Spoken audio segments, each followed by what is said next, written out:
Menjelang abad ke-17, malam itu di Kartasura, engkau akan melihat Pangeran Adipati Anom menyuruh agar Sukra dipanggil menghadap dengan tangan terikat.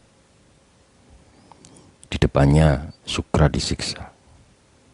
Ke dalam matanya dimasukkan semut hitam setelah beramai-ramai dipukuli oleh para prajurit.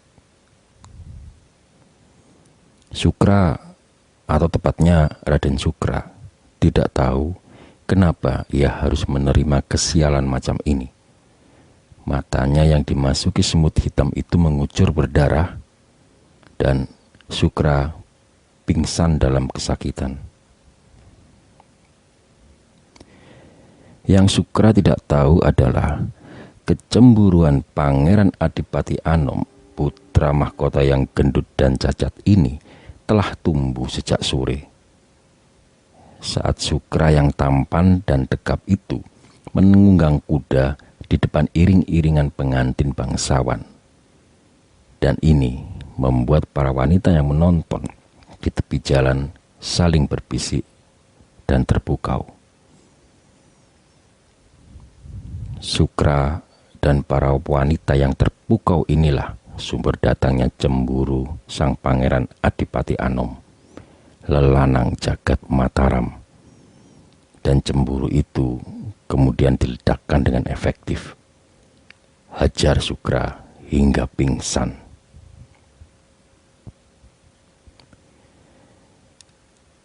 Engkau mungkin kemudian melihat tubuhnya yang pingsan dibuang di tengah jalan besar, ditemukan dan dibawa pulang oleh para abdi Adipati Sindurjo, bapaknya Sukra. Adipati Sindurjo sangat marah, ingin membalas, tapi ini hanya sesaat. Dan engkau tentunya sudah menduga, karena begitu ingat posisinya sebagai bangsawan dan abdi raja, marah sang bapak jadi luntur. Tapi tidak dengan Sukra. Seminggu kemudian ia sehat kembali. Ia dengan tekun mengumpulkan dendam, dan engkau juga mengetahui kalau Sukra mengumpulkan 70 prajurit Bugis. Sukra ingin sebuah bentrokan dengan putra mahkota, dan Sukra mulai mencari gara-gara. Jalan menuju bentrok didapatnya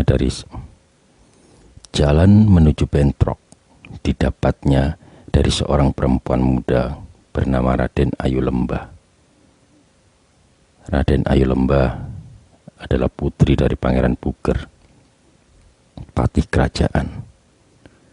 Raden Ayu adalah istri pertama sang Pangeran Adipati Anom, dan istri yang disia-siakan. Karena putra mahkota lebih suka menghabiskan waktu dengan perempuan baru. Raden Ayu Lembah pulang ke rumah ayahnya dengan bekal sakit hati. Tiap sore wajahnya murung terlihat dari jalanan saat duduk di panggung pertamanan. Sukra tahu akan hal ini, hingga pada suatu sore dengan berpakaian sebagus-bagusnya dan menaiki kudanya yang putih yang dihiasi dengan beledu hijau. Dengan sengaja Sukra bolak-balik di bawah panggung pertamanan. Ia ingin menggoda sang Raden Ayu. Dan kemudian pertemuan pandang itu terjadi. Raden Ayu Lembah, istri yang sakit hati ini, senang sekali menerima cinta dari lelanang berkuda bernama Sukra. Dan Sukra juga sama. Affair pun terjadi.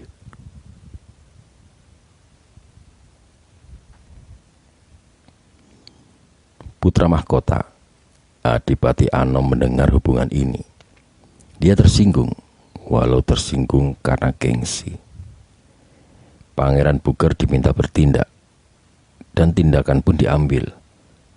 Ia perintahkan Raden Ayulemba, putrinya sendiri, dibunuh. Lalu bagaimana dengan Sukra?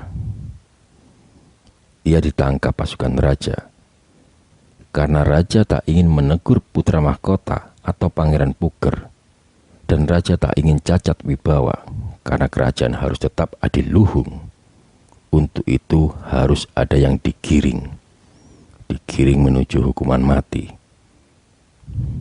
Sukra, pemuda tampan itu, menyerah dan diminumi racun.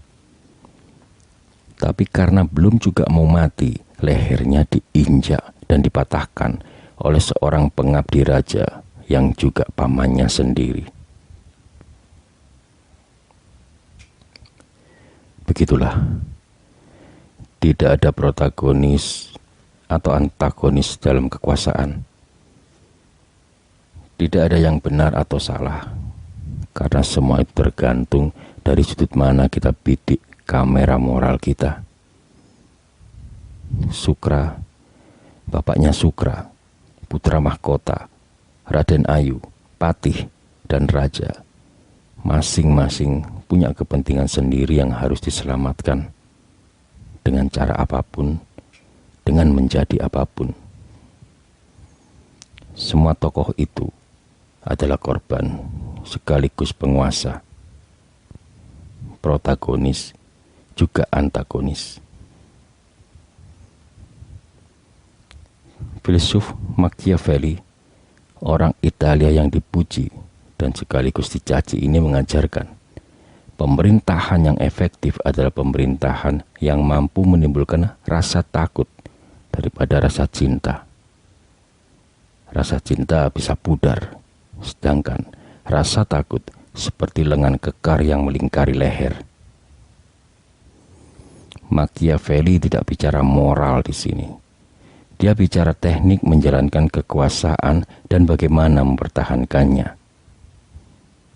Ia bicara hubungan penguasa yang kuat dan rakyat yang harus selalu, sekali lagi, harus selalu dianggap pendurhaka.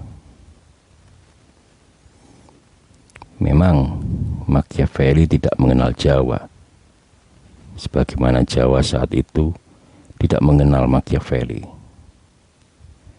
Tapi apa yang dirumuskan Machiavelli juga menjadi rumus baku bagi kekuasaan dimanapun di muka bumi, termasuk di Kartasura di era itu. Kekuasaan menjadi teror yang diselubuhi lambang budaya, lambang agama, dan pengakuan sebagai wakil Tuhan. Jadi jangan bicara pentingnya kontrol atau oposisi, jangan bicara pentingnya loyal atau menjilat, karena itu juga, karena semua itu juga akan menjadikan penguasa sebagai aktor dalam sandiwara yang tragis. Ya, tragis. Karena mungkin Machiavelli lupa, sebagaimana rasa cinta, rasa takut pun ada batasnya.